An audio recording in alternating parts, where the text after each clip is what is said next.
आपको आपका मैं आभारी हूँ क्योंकि मुझे आप जल्द बुलाए और अपनी बात रखने के लिए मुझे मौका मिला, इसलिए मैं आपका आभारी हूँ। मैं इस शब्द से शुरू करूँगा ताकि कोई ये न समझे कि हमारे लिए ही ये बोल रहे हैं। मैं आम जनता जो बोलती है वही बात मैं यहाँ रख रहा हूँ। और संविधान, आगे ये भी बोलूँगा कि संविधान कैसा बना और संविधान के तहत हम कहाँ तक चल पाए और संविधान ने कितनी हमको आज़ादी दी है, उसका हम कहाँ तक किस ढंग से अच्छी तरीके से देश को बनाने में हम इस्तेमाल कर रहे हैं, ये बहुत बड़ी बात है। ठीक है, आपके भाषण में तो आपके अचीवमेंट भी आए, आपके अनुभव भी आए और आप जो चाहते थे उसको यहाँ पर रखने की कोशिश की है।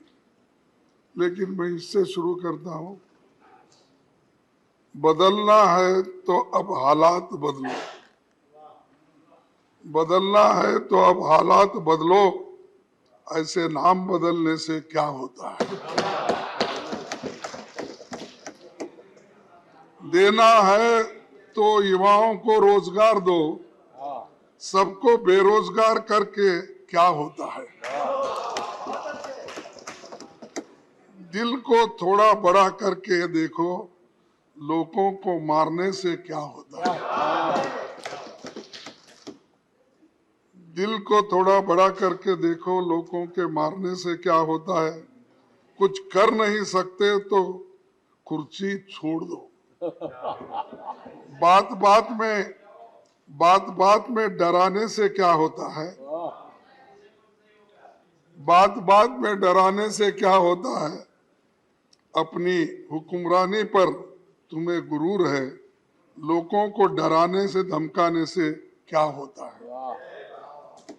बदलना है तो अब हालात बदलो, ऐसे नाम बदलने से क्या होता है और यहाँ से वहां जाने से और क्या होने वाला है।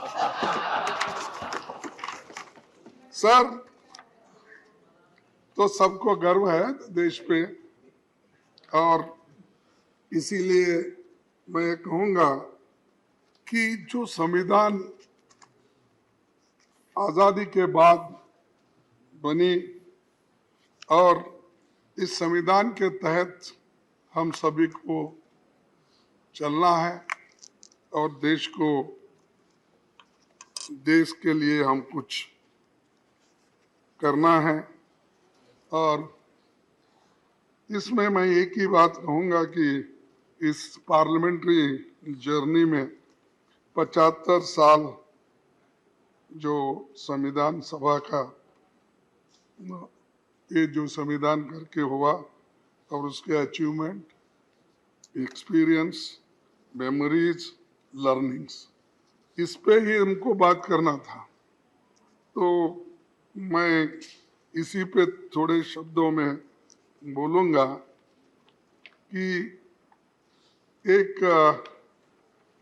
मेरी भी जर्नी 50 साल में असेंबली और पार्लियामेंट मिलके 52 साल हिस्सा है मेरा भी, लेकिन मुझे यहाँ ज़्यादा समय नहीं मिला, मेरे को वहीं पर रखना पड़ा, बेंगलुरु में ही था। यहाँ बहुत से नेताओं के भाषण सुनने को मुझे कम मौका मिला, सिर्फ 14 साल मिले। कहाँ जा रहे हैं?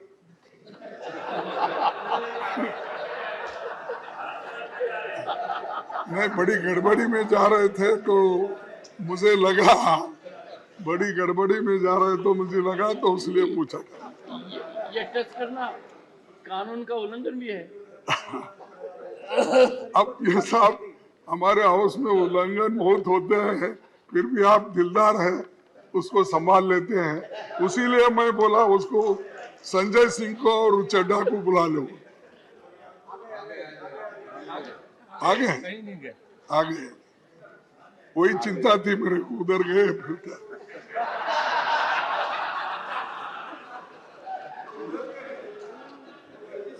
सर, ये संविधान सभा, ये भवन आजाद भारत के सारे बड़े फैसलों का गवाह है और इसी भवन में हमारी संविधान सभा 11 सत्रों में 165 दिन बैठी। उसने 90,000 शब्दों वाला जो संविधान बनाया वो 26 जनवरी 1950 को लागू हुआ। जब नवंबर 1949 को संविधान सभा ने इसकी मंजूरी दी। वहां की बहस सुनने के लिए करीब 53,000 लोग आए थे, विजिटर्स, यानी इस मौके पे।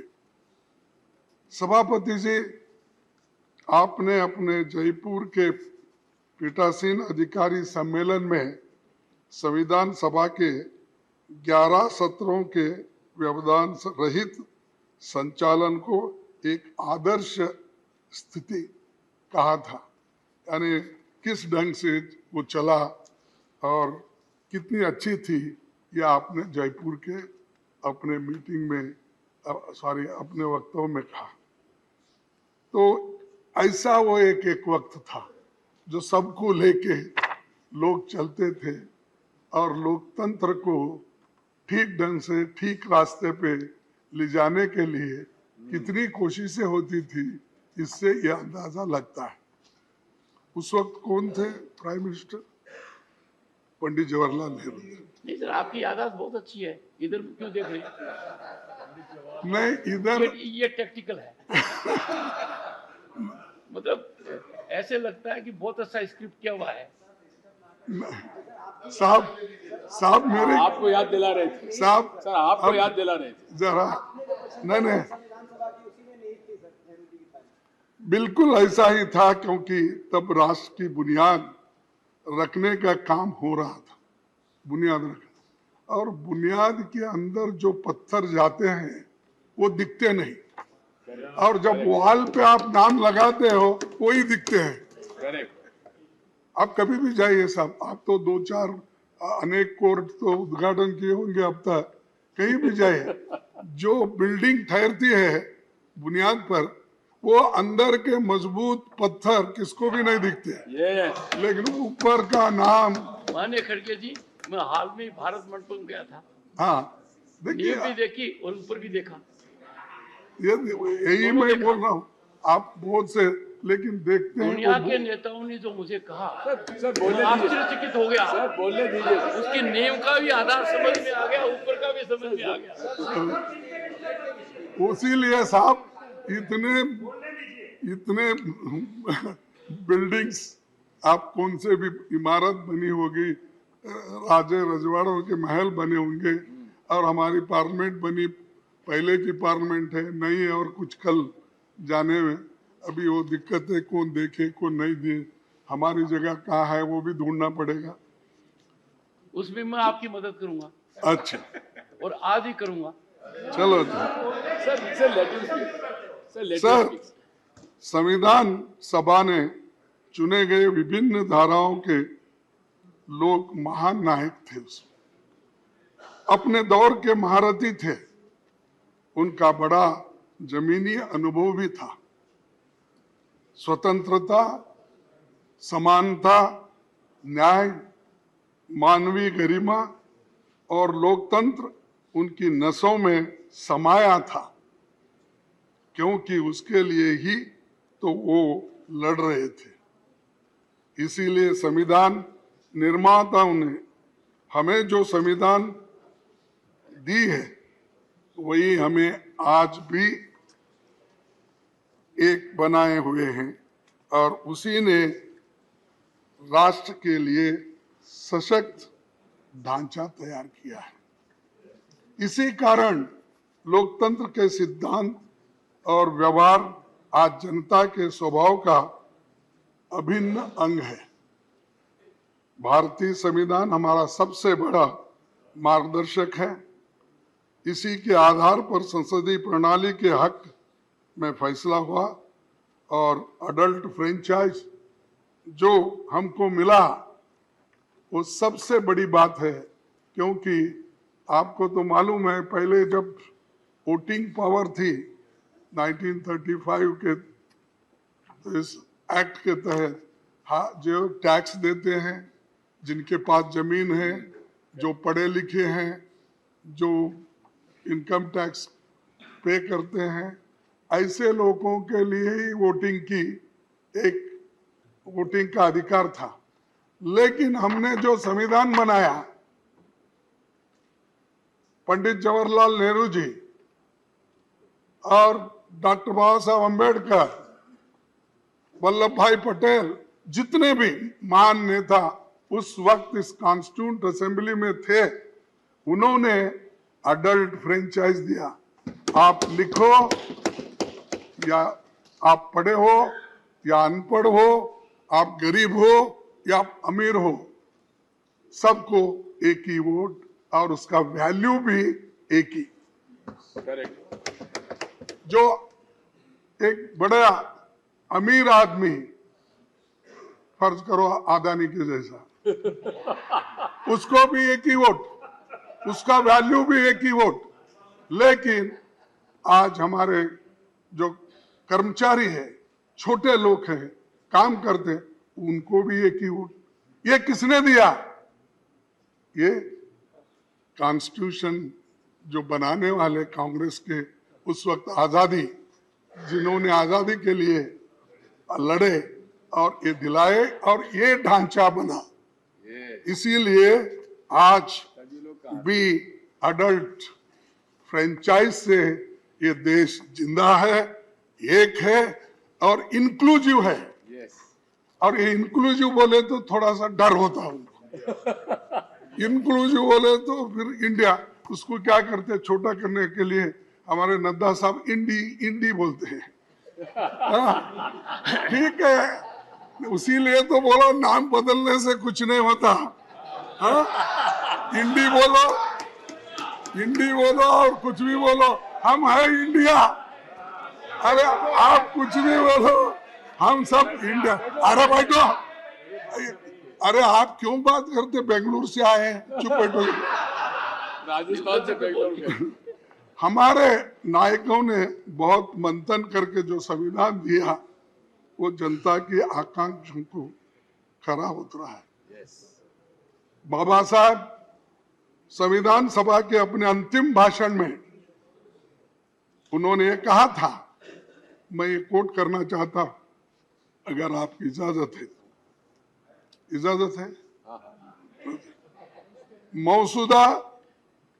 मसौदा समिति का कार्य बहुत ही कठिन हो जाता यदि ये संविधान सभा विभिन्न विचार वाले व्यक्तियों का एक समुदाय मात्र होती। विभिन्न विचारधाराओं के लोगों का एक समुदाय होता। एक उखड़े हुए फर्श के समान होती, जिसमें कहीं एक काला पत्थर होता तो कहीं सफेद, और जिसमें प्रत्येक व्यक्ति या प्रत्येक समुदाय स्वयं अपने को विधिवेता समझता, सिवाय उपद्रव के और कुछ नहीं होता। तो उस वक्त बोल रहे कि इतने सब रहने से उपद्रव के कुछ नहीं होता। सभा में कांग्रेस पक्ष की उपस्थिति ने इस उपद्रव की संभावना को पूर्णतः मिटा दिया, और इसी के कारण कार्यवाहियों में व्यवस्था और अनुशासन दोनों बने। कांग्रेस पक्ष के अनुशासन के कारण ही मसौदा समिति यह निश्चित रूप में जानकर कि प्रत्येक अनुच्छेद और प्रत्येक संशोधन का क्या भाग्य होगा, इस संविधान का संचालन कर बैठी। तो ये कांग्रेस के लिए बाबा साहब अम्बेडकर ने कहा है कैसा संविधान बना, क्योंकि उस वक्त इतने डिफरेंट लोग थे, इंटेलिजेंट लोग थे, और एक दूसरे से वो अगर लड़ते भी तो बाहर आकर एक होते थे। वो कभी किसी के ऊपर कुछ नुक्ताचीनी करके बैठते नहीं थे। सर, मैं और एक आपको बात बताना चाहता हूँ कि ये बाबा साहब अम्बेडकर ड्राफ्टिंग यानी संविधान बनाने के लिए कितनी कोशिश की है, बहुत लोगों को मालूम नहीं। चुपी ये कहते हैं ड्राफ्टिंग कमेटी चेयरमैन थे, वो क्या ये क्या, ऐसा बोलने वाले बहुत है, क्योंकि कोई व्यक्ति को हम नहीं चाहते। ये खासकर ये हमेशा ये दलितों की हालत होती है, तो जब उन्होंने इतना कष्ट करके रात दिन बैठ के जो संविधान उन्होंने बनाया, इसीलिए उसमें एक टीटी कृष्णमाचारी का एक कहावत अपना स्टेटमेंट है, मैं आपके सामने पढ़ के। संविधान का निर्माण करने वाली चुनिंदा 7 सदस्यों की ड्राफ्टिंग कमेटी में सबसे बड़ी भूमिका डॉक्टर अंबेडकर ने बना। 7 लोगों, इसमें क्या होता, क्योंकि उसके एक सदस्य ने वो 7 में एक सदस्य त्याग पत्र दिया, कितने बचे? 6। एक सदस्य का निधन हो गया, कितने बचे? 5। जबकि एक अमेरिका चले गया, बचे 4। एक सदस्य रियासत के कार्यों में व्यस्त रहे और 2 सदस्य दिल्ली से दूर थे। उनकी सेहत खराब होने के कारण कम मौजूदगी होती थी, तो सारा दारोमदार बाबा साहब अम्बेडकर की। ये इतिहास है, हम इसको कभी नहीं कहते। ये बार बार यही बोलते हैं ड्राफ्टिंग कमेटी के ये थे, सब मेंबर्स ने मिल। अब ये टीटी कृष्णमाचारी जो मेंबर थे उसके कॉन्स्टिट्यूंट असेंबली के, और खासकर इस ड्राफ्टिंग कमेटी के मेंबर थे, उन्होंने ये बात कही।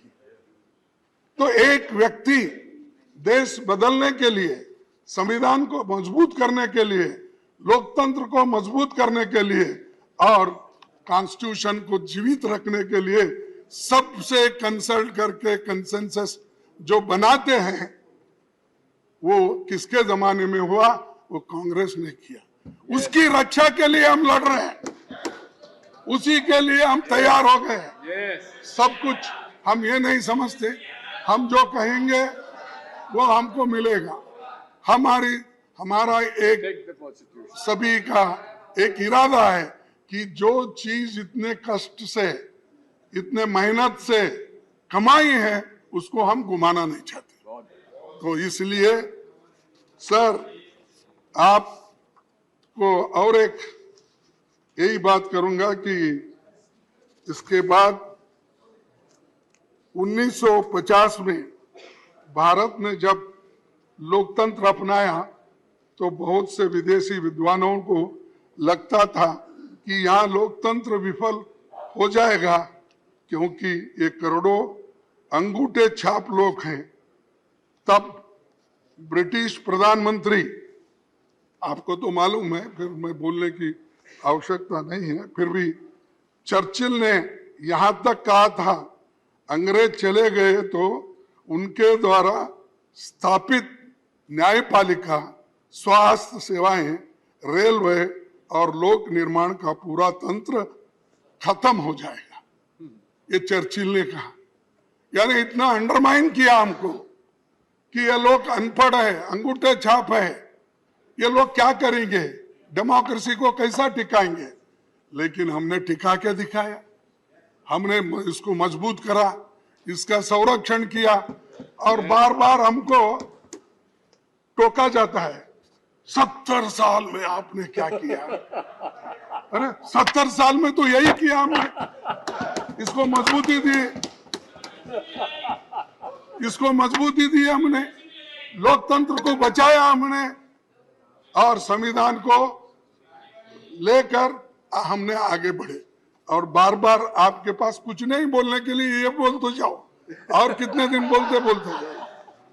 सर, तब वर्ल्ड वार 2 में, उसके बाद में 7 आजाद हुए देशों में सैनिक तानाशाही थी, फिर भी हमारे लोग मजबूती के साथ इस देश में इस संविधान को टिकाया, डेमोक्रेसी को टिकाया। लेकिन हमारे यहाँ सत्ता का हस्तांतरण गोली या बंदूक से नहीं हुआ। महात्मा गांधी जी हमें जो आजादी दिलाए वो सिर्फ नॉन वायलेंस, नॉन कोऑपरेशन से, और इसीलिए हमारी जो संविधान में हमारी जो आदर्श हमारे सामने है, उनके वजह से आज सभी लोग इसका पालन करते हैं और इसको आगे ले जाते हैं। दूसरी बात मैं कहूँगा कि इस भवन में 75 सालों के दौरान देश की किस्मत बदली है और देश की सूरत बदलने वाली तमाम कानूनें यहाँ बनी हैं। जमींदारी अबोलिशन, छुआछूत मिटाने का, ओबीसी का आरक्षण के लिए कानून यहाँ बने, यहाँ तक कि ईडब्ल्यूएस के भी बने। सभापति जी ने, मैं पहले प्रधानमंत्री नेहरू जी का खास तौर पर जिक्र करना चाहता हूँ।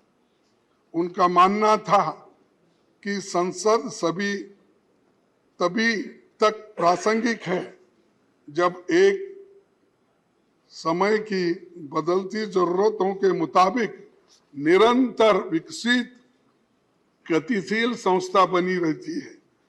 तेजी से बदलाव के दौर में संसद की तेजी से काम करना होगा, ये नेहरू जी का कहना है। तो हम तो कोऑपरेट कर रहे तेजी से काम करने के लिए, लेकिन कभी कभी झगड़े की बात ही ज्यादा होती है। सर, नेहरू जी के पहले कैबिनेट में कैसा, यानी मैं ये बता रहा हूं कि कैसे डेमोक्रेटिक वे से पहले चलती थी। नेहरू जी के कैबिनेट में वो सबको अपने साथ लेके चलते थे। उन्होंने जो पहली कैबिनेट बनाई उसमें सबसे योग्य लोगों को शामिल किया। जो कांग्रेस में नहीं थे वैसे 5 लोगों को शामिल किया। साहब, उन्होंने तो 5 अपोजिशन के लोगों को शामिल किया, उनसे सहमति नहीं होती थी उनको किया। आप तो हमारी छाया भी नहीं देखना चाहते। उन्होंने पहली कैबिनेट बनाई थी बाबा साहब और श्याम प्रसाद मुखर्जी साहब समेत 5 दूसरे धारा के विचारधारा के लोग थे। अब हो सकता है सर? ये कब तक चली सर? हाँ, ये परंपरा कब तक चली? नहीं, देखिए, जब तक नहीं, उसके बाद में तो हर पार्टी, हर विचारधारा के लोग अपना अपना फ्लैग लेके निकले ला।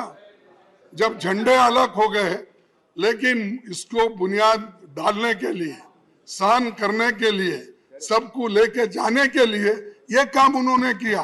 अब तक तो चल रहा है, लेकिन एक कि आप अपोजिशन को सहन नहीं करते, उन्होंने सहन करके अपने कैबिनेट में लिया।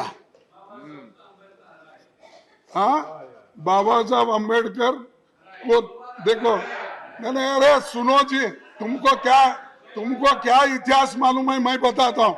जब कोई भी पार्टी बनाते हैं तो अलग अलग पार्टी में होते हैं, तो वो बाद में बहस करता हूं मैं आपसे, आओ मेरे पास भी सब सबूत है।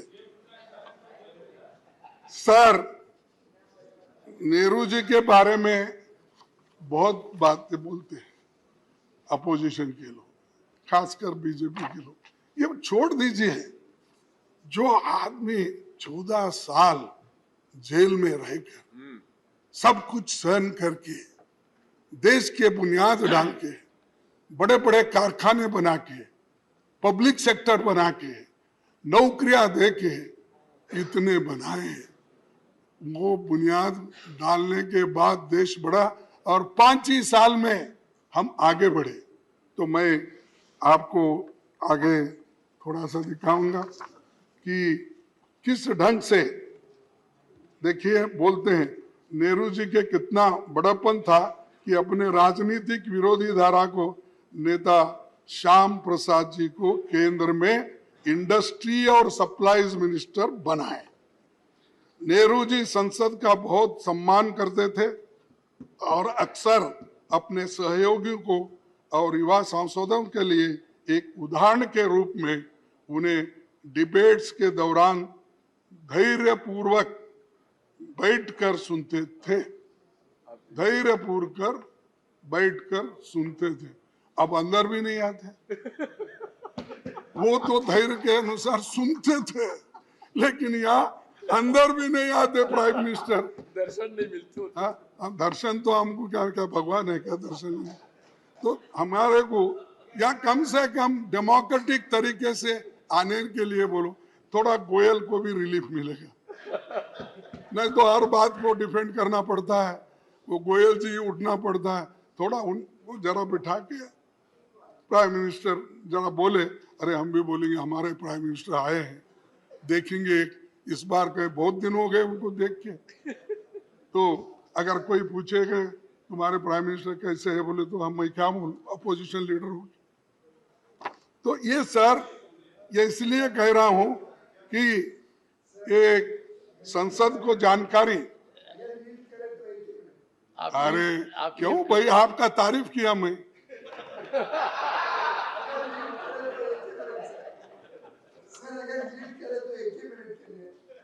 जब प्रधानमंत्री जी यहाँ पे आते हैं तो आप लोग बाहर चले जाते हो। नहीं, अब ऐसा है, जब वो नहीं, वो जब वो आते हैं हम बाहर चलते हैं ना, तुम पहले ही भगाते हो हमको, कुछ कह के झगड़े निकाल के। चलो छोड़ दीजिए। नेहरू जी, अरे सब मालूम है आप कहाँ बिठाते कैसा करते। सुनो, अब नेहरू जी महत्वपूर्ण मुद्दों पर लगातार विपक्षी नेताओं से मिलते रहते थे। प्रमुख मुद्दों पर बहस के दौरान सांसदों की बातें ध्यान से सुना करते थे। नेहरू जी ने तो यहाँ तक कहा था, मुझे इस सदन की शक्तियों से ईर्ष्या है और मैं नहीं चाहूंगा कि कोई उन शक्तियों को सीमित कर दे। यानी इतना बड़ापन, मैं किसी को सीमित करना नहीं चाहता, सुनना चाहता हूं, सबकी ओपिनियन लेना चाहता हूं। तो ये बात उन्होंने कही। आज क्या होता है, कोई सुनने के, हमारे को सुने तो भी हमारी बात सुनने के लिए कोई नहीं आते, बार बार यही कहते हैं कि अब उन्होंने कहा।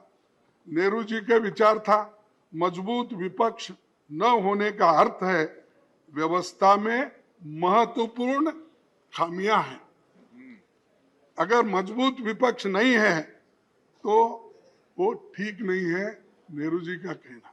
अब तो मजबूत विपक्ष है तो उसको ईडी, सीबीआई कमजोर कैसा करना, कमजोर कैसा करना इधर है। अगर कोई है भी है, इमीडिएटली उसको लेना, कमजोर करना, फिर वॉशिंग मशीन में डालना, क्लीन होके बाहर आ जाना, वहीं पर परमानेंट है। सर, लेकिन आज क्या हो रहा है, ये सब देख रहे हैं। संसद में पीएम साहब कभी कभार आते हैं, जब आते हैं तो इवेंट बनाकर चले जाते हैं। मणिपुर साहब, आपको तो मालूम है, 3 मई से आज तक दंगे चल रहे हैं, आज तक लोगों को मार रहे हैं, घर जला रहे हैं, आज एक मर गया। तो कितने, इसके बारे में एक स्टेटमेंट दो। हमने इतनी कोशिश की साहब, जरा कोशिश तो मैंने की थी। नहीं, आपने की कोशिश थी तो मेरी तरफ से थी सब। नहीं कि हर हालत में चर्चा हो, नहीं आधी रात तक चर्चा हो। बोलने दिए सर, शक्ति जी। नहीं आप, अरे भाई तुम क्यों ये उनको इरिटेट करते हो? सर, आप तो कोशिश किए, लेकिन आपके बातों को भी वो नहीं मानते। ये मुश्किल है ना। आप हमको बोलते हैं, उसीलिए हम बार बार आपके तरफ देखते हैं। तो जब हम आपके तरफ देते तो फिर आप उनके तरफ देखते हैं। नहीं नहीं तो इसलिए खड़गे मैं, जी, खड़गे जी, मैं मजबूर नहीं हूँ, मजबूत हूँ। आप मेरी मजबूत बात को मानते तो नहीं साहब। लोकसभा से पहले चर्चा होती, ज्यादा नहीं। सार्थक चर्चा होती। अरे साहब, मणिपुर डेमोक्रेसी पर में प्रधानमंत्री और गृह मंत्री ने लोकसभा में कहा, मैंने बड़ी कोशिश की कि इस सदन में व्यापक चर्चा हो, आपने होने नहीं दी सर, नहीं नहीं, आपने नहीं होने दी। ये देखिए, 267 सर 267 ये देखिए, ठीक। अरे वो बात गई, जाने दो, बात गई है और रात गई कुछ। सर चैम्बर में नहीं आते। लेकिन आज क्या हो रहा बहुत है इंपॉर्टेंट बात। ये सब देख रहे हैं सर। वो देश के कोने कोने में जाते हैं, लेकिन मणिपुर क्यों नहीं जाते? सर पहले आपको शिकायत थी कि वो आपकी कॉन्स्टिट्यूंसी में क्यों गए? नहीं बोल, आपने यहाँ पर कहा था। मैंने बोला नहीं, मेरे माननीय वो खड़गे आने जी, दो। आपने इस सदन में कहा था नहीं। कि वो मेरे कॉन्स्टिट्यूंसी में क्यों जाते हैं? नहीं नहीं साहब, वो आने दो मेरे कॉन्स्टिट्यूंसी में। कुछ काम करके दिखा के, कुछ तो करते नहीं। लेकिन खैर, डेमोक्रेसी में हार जीत तो अलग है, लेकिन आते हैं तो इवेंट बना के चले जाते। मैं चाहता था वो गुलबर्गे में एक डिवीजन बने, मैं चाहता था वहाँ एक फैक्ट्री मैंने बनाया था उसको शुरू करे, मैं चाहता था वहाँ पर सेंट्रल यूनिवर्सिटी है वो कुछ इम्प्रूव करे। और कहाँ हमारे यादव साहब कहाँ है, हमारे लेबर मिनिस्टर, उनसे तो मैं आते जाते नमस्ते करता हूँ, साहब मेरा क्या हुआ, एक एम्स बना के दो। वहाँ बहुत बड़ा हॉस्पिटल बना है, तो वो उनके कंट्रोल में है। उन्होंने क्यों उसको इंटरेस्ट नहीं ले रहे? जब तक मोदी साहब का परमिशन नहीं मिलता तब तक वो नहीं देंगे। मेरी मुश्किल ये है कि आप सरकार के ऊपर, सरकार को क्यों रिक्वेस्ट नहीं करते? रिक्वेस्ट नहीं भाई, दबाव डाले तो भी नहीं कर रहे।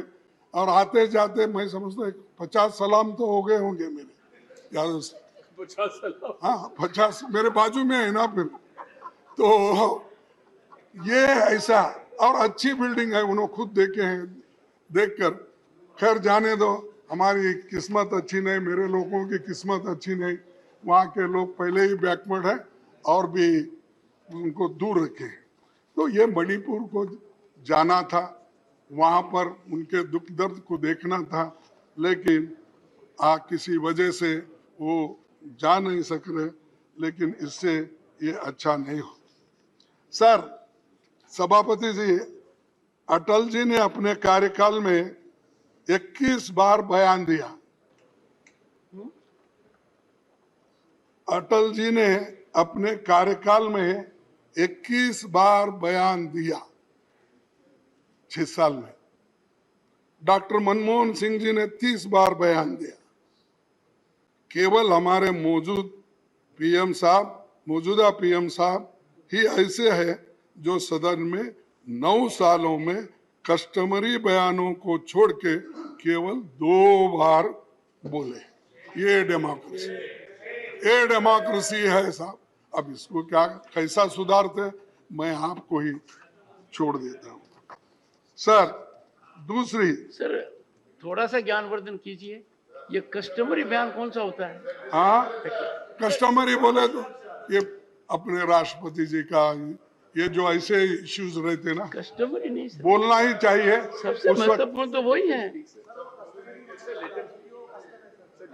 नहीं, दिग्विजय सिंह जी, ये महत्वपूर्ण मुद्दा है कि यदि अगर प्रधानमंत्री उन कस्टमरी मुद्दों पर बोलते हैं तो कितना आवश्यक है। I am not in defense of anyone, but I am on hard facts. Sir debating is not the मैं तो समझता था कि माननीय खड़गे जी को शिकायत होगी कि प्रधानमंत्री जी इतना ज्यादा क्यों बोलते हैं लोकसभा में, राज्यसभा में। साहब नहीं साहब, सुनो नहीं साहब, I will ask the secretariat नहीं have full update on this and No, no. inform leader of the opposition नहीं in next 3 नहीं, days. आप अपने स्टाफ को पूछिए, अटल बिहारी वाजपेयी 21 बार बयान दिए। बयान देना अलग है, कस्टमरी जो उत्तर देना, हर चीज पे जो राष्ट्रपति के इस पे भाषण देना, वो अलग है। तो ये 21 बार बयान जो वाजपेयी साहब ने दी, अलग अलग ओकेजन पे दिए सो है।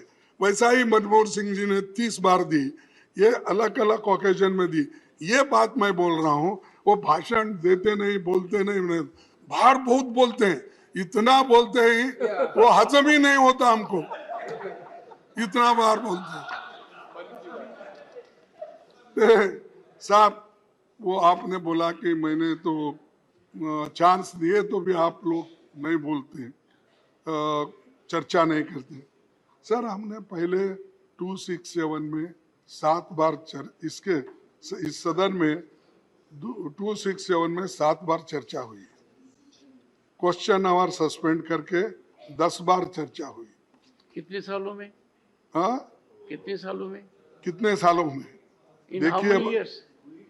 देखो, मैं कह रहा हूं ये सदन में जो हुआ है, लेकिन आप एक बार भी नहीं कर आप रहे। मुझे कटघरे में खड़ा कर रहे हैं, इसलिए आपसे संरक्षण मांग रहा हूं कि जो फिगर दे रहे हैं, आपके हाथ में जिन्होंने फिगर ठीक दिया है, है, मैं वो उनसे फिगर आपको पूछिए भेज दूंगा। कि कितने दशक में ये हुआ है। नहीं, मैं डेट वाइज, सर, मैं बहुत नरम दिल का आदमी हूँ। वो फिगर दे दूंगा। सुन लीजिए ए, ऐसा नहीं This is बोला। Goyal. नहीं, ये Have क्या है? respect for your leader. ये चुप बैठो भाई, तो आपको चेयरमैन साहब को ऐसा नहीं सताना चाहिए। सर, सर, पहले तो आप उकसाते हो और हाँ। फिर उनको डांटते हो। नहीं, वो ऐसा बीच में बोल। आपने सर। पहले वाली बात भी बहुत सही कही थी। I became the कानून first बनाने chairman के when leader of opposition declined to see me in the chamber at my request. Yes, I noticed.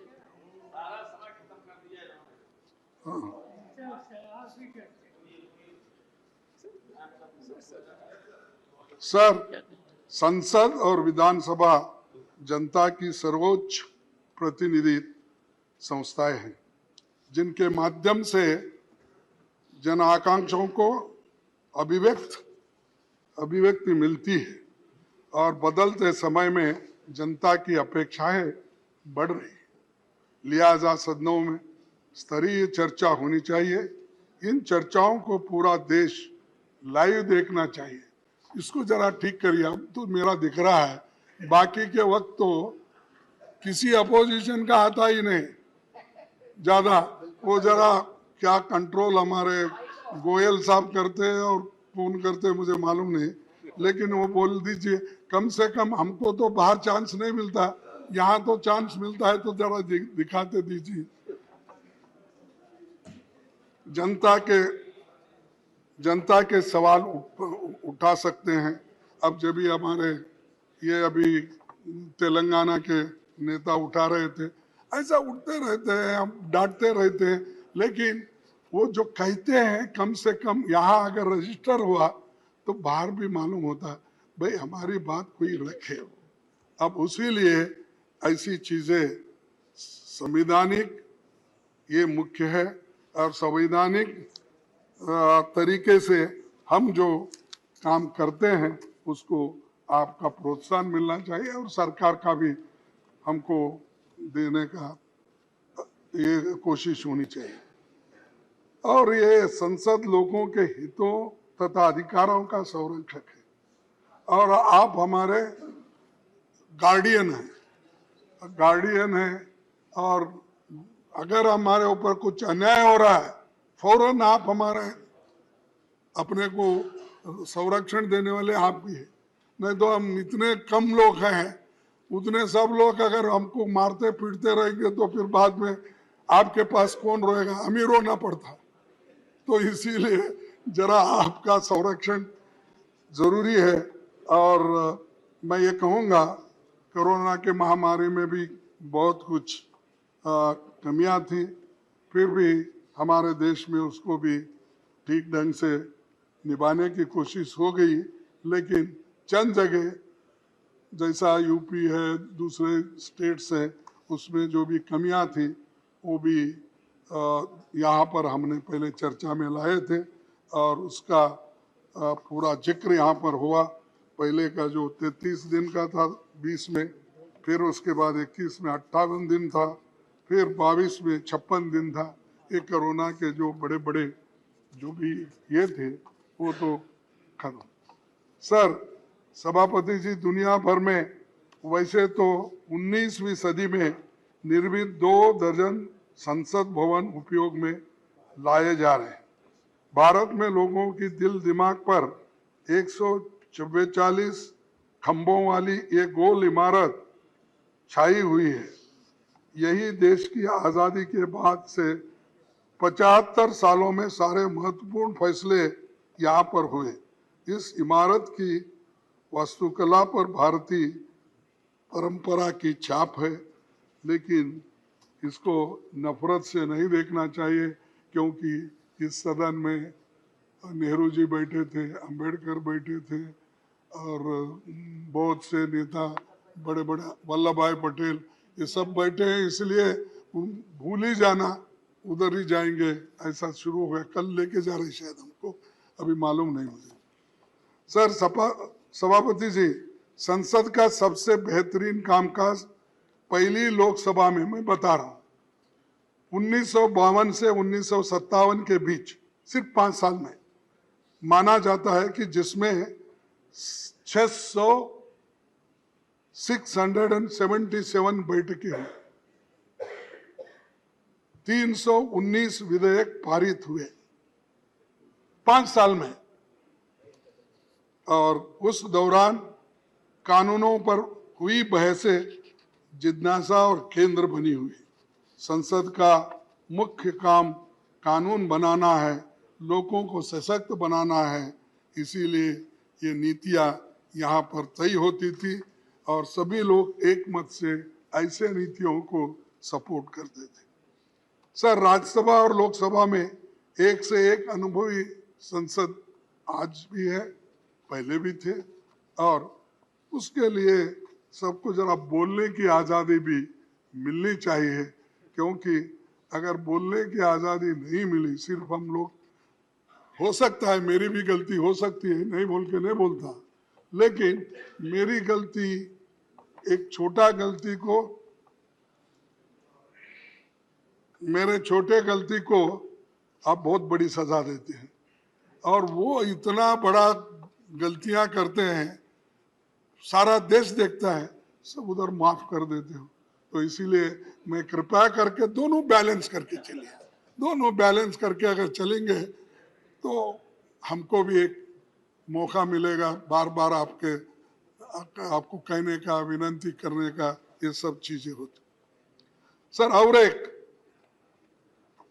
कानून बनाते समय बिलों की स्टैंडिंग कमेटी में छानबीन के लिए नहीं भेजा जाता, तो कम से कम ये तो करना चाहिए सर, ये तो आपको हक है।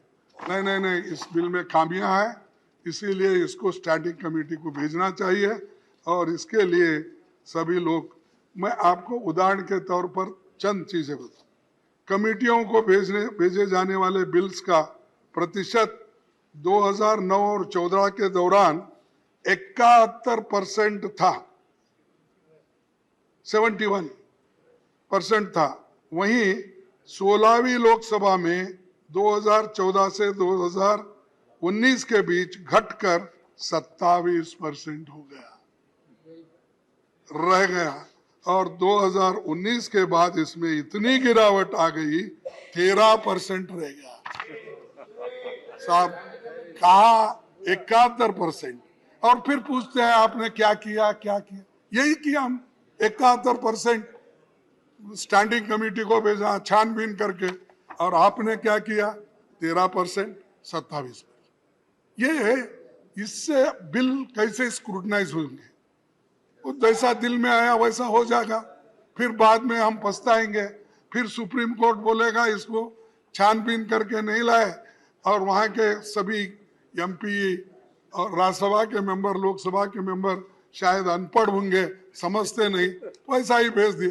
तो उधर से एक टिप्पणी हमको सुप्रीम कोर्ट से, बाकी के जनता लोग ये कहते हैं कि भाई हमारे बारे में ये सोचते नहीं, सोच कर कानून नहीं बनाते। लेकिन आप गड़बड़ी में इतने कानून भेज देते हो, वो बुलेट ट्रेन से भी फास्ट आता है, बुलेट ट्रेन से भी फास्ट बिल पास होते हैं। तो इसीलिए सर मैं अभी 5 मिनट लूंगा, फिर आपको बोर नहीं करूंगा। आपने आपने देखा समय खत्म हो गया 5 मिनट से। Go ahead. आज आलम यह है कि सरकार विधेयकों को सीमित समय में पारित कराने से लेकर सदनों की बैठक कम से कम कराने की कोशिश की चली। इस कारण कानून की गुणवत्ता वैसी नहीं रहती जो व्यापक विचार मंथन या छानबीन से गुजरे कानूनों की होती है। आज आलम यह भी है, 2021 में भारत के प्रधान न्यायाधीश ने कहा कि बिना व्यापक बहस के जल्दबाजी में संसद में कानून बनाने से गंभीर खामियां रह जाती है, कई पहलू अस्पष्ट रह जाते हैं। वही बात मैंने कहा। और ये इसके हालत ये नहीं होती थी कि लोग यहाँ पर बॉर्डर पे किसान हमारे बैठ नहीं सकते थे। 3 कृषि कानून ऐसी जल्दबाजी में किए कि वो तीनों कानून फिर बाद में एजिटेशन होने के बाद ठहरना पड़ा। तो ये ऐसे करने से किसान भी है आज हमारे ऊपर नाराज है कि पार्लियामेंट ऐसा क्यों करती है। और एक सर 30 जनवरी 2011 को तत्कालीन विपक्ष नेता अरुण जेटली जी ये बात किए थे। संसद का, क्योंकि हमारे को बार बार वो बोलते हैं आप गए, भाग गए, नहीं सुने, ये बोलते हैं। लेकिन हम जब अपनी बात रखने की कोशिश करते हैं, हम ये नहीं कि किसी से झगड़ा करना, डिस्टर्ब करना, शांति के साथ जब अपनी बात को नहीं रख सकते तब लोग हमारे इरिटेट होते हैं कि हम इतनी कोशिश करके लोगों के मुद्दों को आपके सामने रखना चाहते हैं, मौका नहीं मिल रहा। ये होता है, किसी से दुश्मनी नहीं है, हम सब एक ही है और सभी मिलके ही देश के भलाई में सोचते हैं। तरीके अलग अलग होंगे। सर राज्यसभा में इस जगह बैठते थे तत्कालीन नेता विपक्ष अरुण जेटली ने 30 जनवरी 2011 को कहा था, संसद का काम है चर्चा करना, लेकिन कई मौकों पर जब मुद्दों का अनदेखी होती है तो अवरोध पैदा करना लोकतंत्र के हित में होता है। मैं और एक बार पढ़ूं सर, आगे पढ़ो। अच्छा, होती है, अवरोध पैदा करना लोकतंत्र के हित में होता है, लिहाजा संसदीय अवरोध को अलोकतांत्रिक नहीं कहा जाता, नहीं कहा जा सकता। तो ये उन्होंने जो सिखाया वही काम जब हमारे तरफ से होता है हमारे को ठोकते जाते हैं। तो सर ये जो अवरोध पैदा करना लोकतंत्र के हित में होता है, लिहाजा संसदीय अवरोध को लोकतांत्रिक नहीं कहा जा सकता, ये उनकी बातें हैं। और मैं ये भी आपको कहूँगा कि उस हाउस में सुषमा स्वराज भी यही बात कही थी, संसद को न चलने देना भी अन्य तरीकों की तरह लोकतंत्र का एक रूप है। तो ये सारे चीजें वहीं से आए। और मैं आपसे ये विनती करूंगा कि खास करके दिग्गज नेताओं को यहाँ पर जो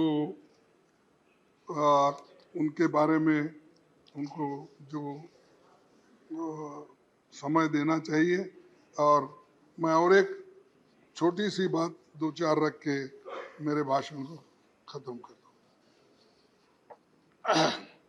विपक्षी नेताओं के कई प्रमुख तथ्यों को सत्ता पक्ष की मांग पर कार्रवाई से बाहर निकाला जाता है और उसके लिए ही मैं आपको पहले आते ही विनती किया, छोटी मोटी चीजें जब होती है, आप तो ऊपर हैं हम सबसे, हम नीचे हैं, तो हमारे ऊपर पहला हाथ आप ही का आता है क्योंकि हम नीचे रहने से। तो ये जो है सर, आज तो आपका पूरा अटैक मेरे पर ही है। आप मूल मुद्दे से भटक गए। नहीं नहीं, आप खुद देखेंगे कि आपने क्या कहा है अब तक, विषय से बिल्कुल भटक गए सर, नहीं नहीं दूर दूर तक चले गए। साहब, ये तो मैं समय और देश की जनता उम्मीद करती थी कि यहाँ से ऐसा मैसेज जाएगा Uncharitable. कि आगे का रास्ता कैसे होगा। जैसे देखो साहब, एक मैं सेकंड, एक सेकंड, आपने खड़गे जी कहा, कौन बोल रहे हैं? You must learn to be decorous. He has yielded. He has yielded. पहली बार सदन में कुछ डेकोरम हो रहा है तो परेशानी क्यों होनी चाहिए?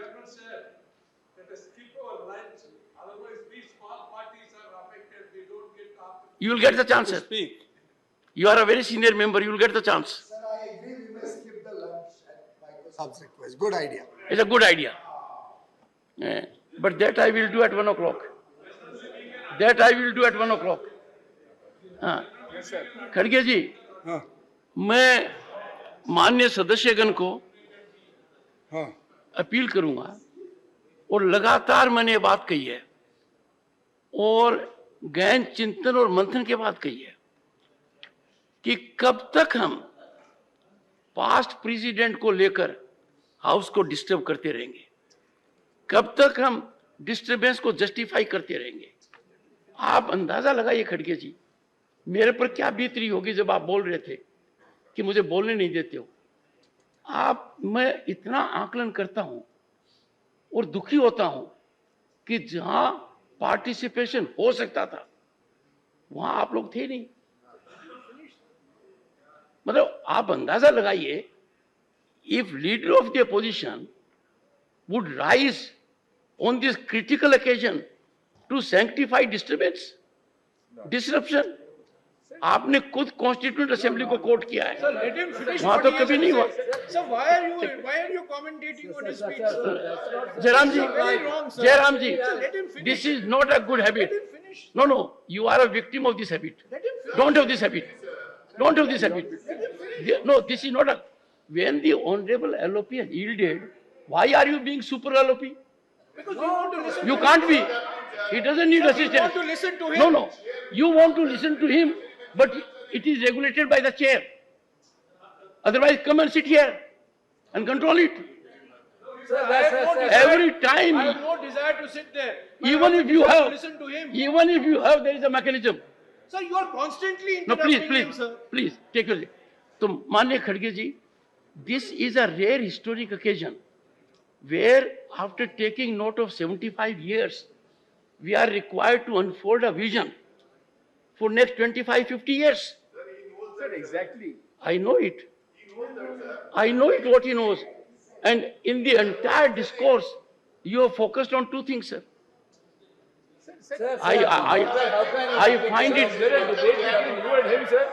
Sir, you are the chairperson. There is no debate between him and you, sir. This is the problem, sir. Lord is weak. The problem is, Lord is weak, sir.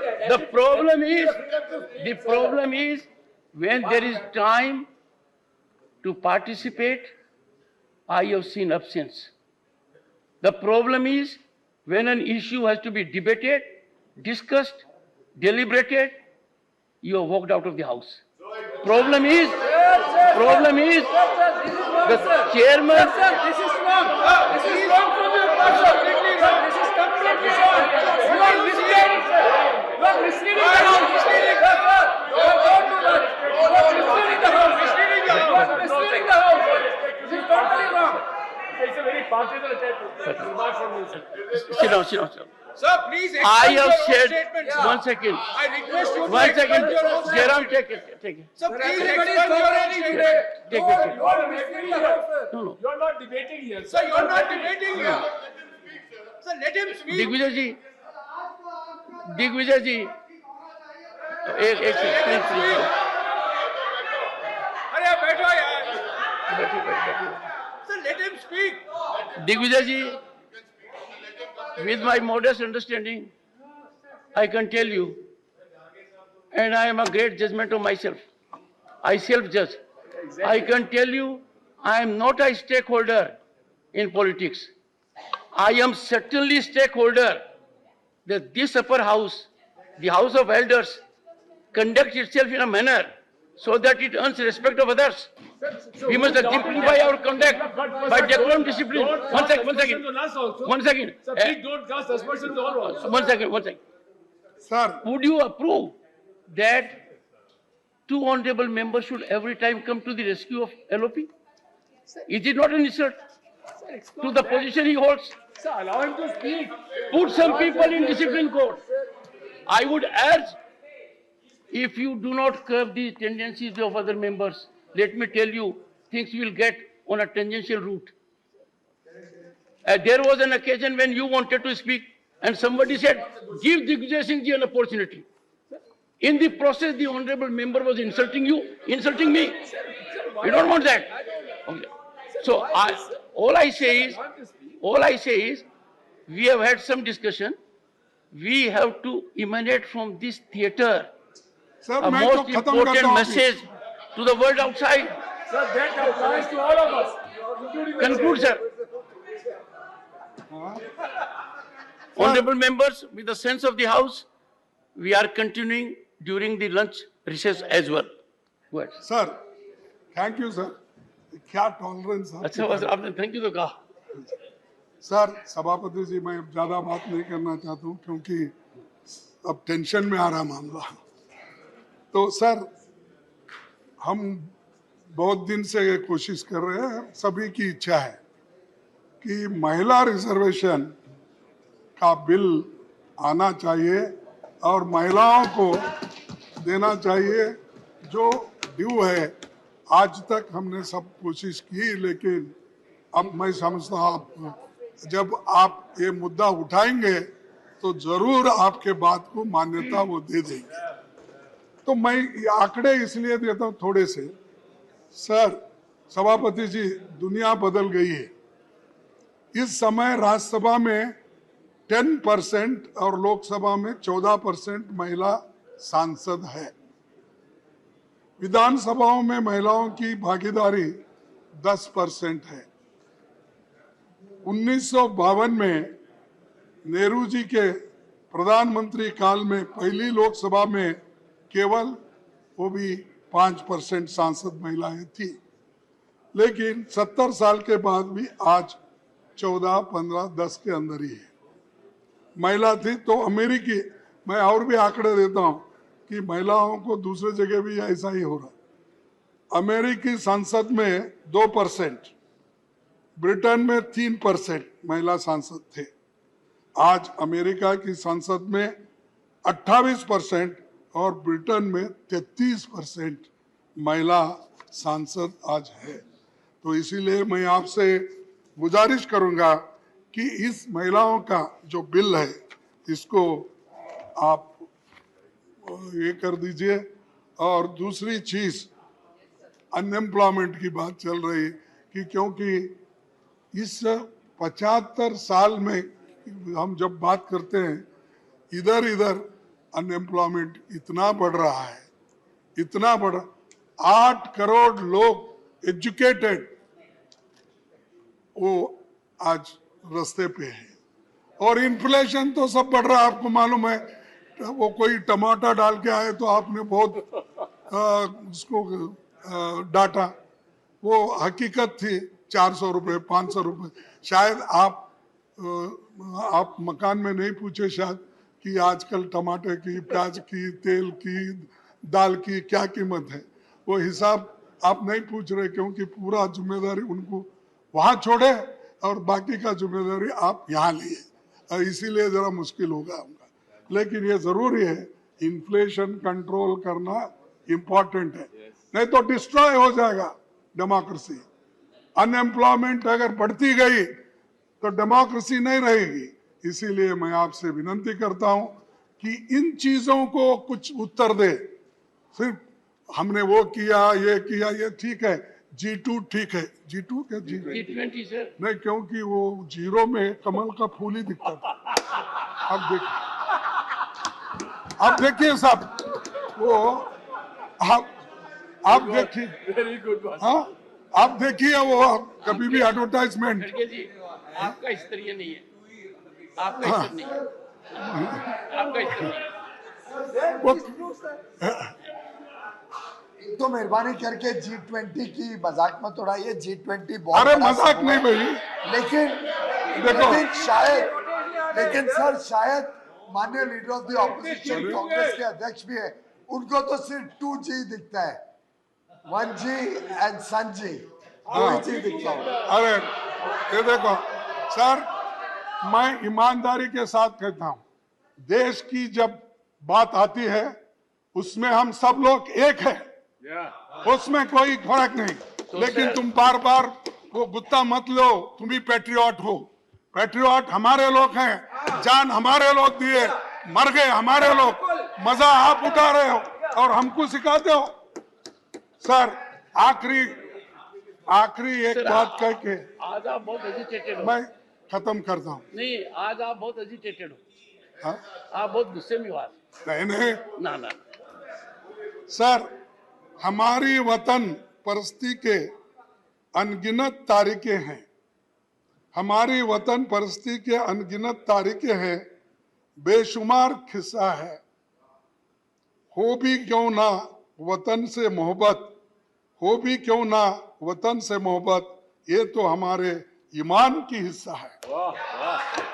तो धन्यवाद सर, आपने इतना टाइम दिया। आपने खड़गे जी, आपने आज पढ़े शुरू में और आखिर में, और पहले भी पढ़ा था जब माननीय वेंकैया नायडू जी का फेयरवेल था, और आपने कहा मौसम कैसा होगा, कितना सताएगा। नहीं उसी आज का आपका एटीट्यूड देने के बाद रियली मौसम फिर जो पीछे गया, पहले का जो था वो आ गया। Honorable members, Honorable LOP has reflected. I would again appeal to everyone. It is not a time for us to be agitated. We have to send a message from this place how our Bharat will move for next several decades. And therefore, when we make light of certain things like G20, G20 can't be reduced to G2 and then Lotus. One second. The world order has been defined. For the first time, G20 has been so impactful that global order has been defined. Inclusion of African Union is being globally applauded. कहीं वो मत डालना, मैं इसलिए मैं जो वहाँ photo डाले हैं उनकी बात कर रहा हूँ। G20 का, मैं भी G20 में शामिल हो गया, लेबर मिनिस्टर के हैसियत से 10 G20 मीटिंग में गया, अमेरिका गया, इटली गया, ऐसा कभी नहीं देखा होगा आपने। ब्राजील गया। लुला का जो उस वक्त, आज आपने हैंड ओवर किया लुला को, हैंड आउट नहीं, वो पहले प्राइम मिनिस्टर थे, तो मुझे मालूम है कैसा रेस्पेक्ट देना। देश के बारे में मैं पहले ही बोला, देश के विषय में, देश का जब भी कोई ये आता है, हम पहले लोग हैं उसके लिए सर के ऊपर रखते हैं। माननीय खड़गे तो जी, इसीलिए आप ये मत बोलिए, जो लिखा हुआ बोर्ड है वो बोल रहा हूँ। नहीं देखिए माननीय खड़गे जी, मेरे को भी सौभाग्य मिला दुनिया के नेताओं से चर्चा करने का।